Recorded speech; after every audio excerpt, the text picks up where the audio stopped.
মধ্যপ্রদেশে বাজি কারখানায় ভয়াবহ বিস্ফোরণে মৃত কমপক্ষে 8 জন, জখম বহু।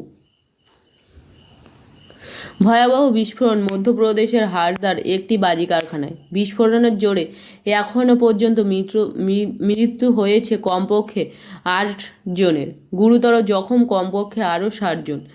জানা গিয়েছে, আজ মঙ্গলবার দুপুরে এই বাজি কারখানায় কাজ চলাকালীন কোনোভাবেই আগুন লাগে। সেখানে প্রচুর বাজি মশলা এবং দাহ পদার্থ ছিল।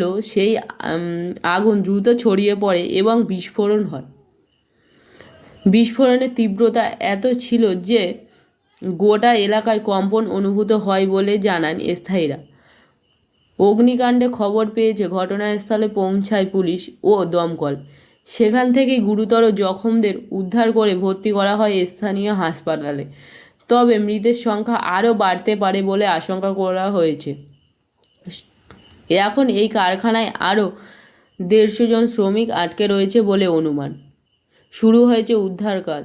দমকল এবং পুলিশের পাশাপাশি উদ্ধার কাজে হাত লাগাতে সাহায্য চাওয়া হয়েছে বিপর্যয় মোকাবিলা বাহিনীদের। এদিকে গোটা ঘটনার খোঁজ নিচ্ছেন মধ্যপ্রদেশের মুখ্যমন্ত্রী মোহন যাদব। পাশাপাশি দুর্ঘটনাস্থলে পৌঁছে গিয়েছেন রাজ্যের মন্ত্রী উদয় প্রতাপ সিং। পরিষেবা দেওয়ার জন্য ভোপাল এবং ইন্দোরের মেডিকেল কলেজকে প্রস্তুত রাখা হয়েছে। অগ্নিকাণ্ডে এই খবর শোক প্রকাশ করেছেন মুখ্যমন্ত্রী নরেন্দ্র মোদী।